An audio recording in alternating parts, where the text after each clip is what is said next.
Assalamualaikum warahmatullahi wabarakatuh. Izin Bu, izin mempresentasikan tugas dari Ibu tentang introduction atau perkenalan tentang vaksin. Sekilas tentang vaksin, vaksin ialah obat yang menghasilkan kekebalan adaptif terhadap tubuh ikan melawan suatu penyakit. Next.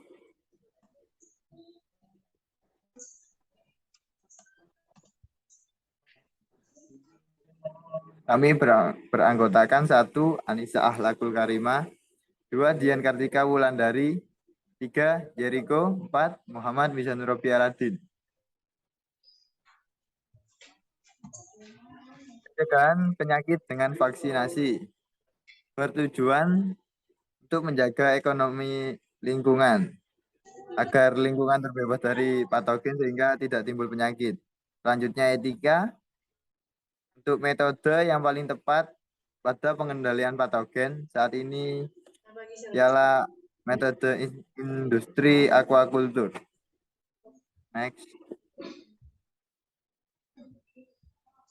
Secara tradisional, vaksin terdiri dari patogen hidup, terus dilemahkan, kemudian mereplikasi atau tidak bereplikasi, kemudian patogen yang tidak aktif subunitnya, kemudian vaksin tidak aktif berdasarkan patogen yang terbunuh atau subunit patogen yang terisolasi, kemudian bersifat imunogenik, lemah yang kemanjuran vaksin yang lemah.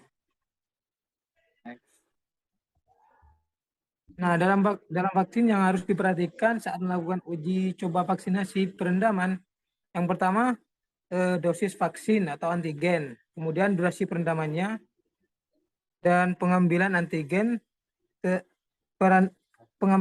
antigen parikulat atau larut selama imunisasi perendaman ikan, dan kinerja adjuvan, kemudian suhunya, kemudian ukuran ikan atau usianya, dan osmolaritas, kemudian strategi dorongan utama, dan integritas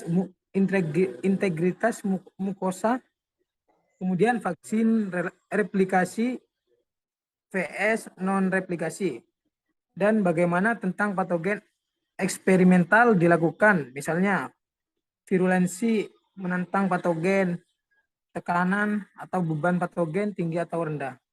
Next. Vaksinasi perendaman. Yang pertama, lebih diterapkan dibandingkan dengan vaksinasi injeksi. Yang kedua, metode ini memiliki potensi yang rendah.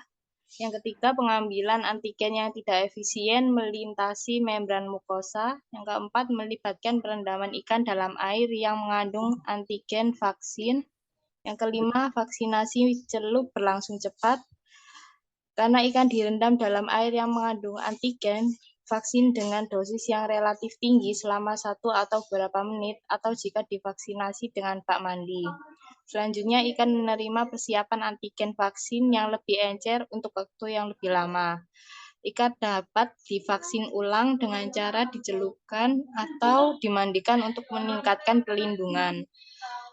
Cocok untuk vaksinasi massal ikan yang terlalu kecil, untuk vaksinasi injeksi throughput tinggi, dan terakhir efikasi vaksin yang ditunjukkan dari vaksin imersi rendah hingga sedang dalam banyak kasus.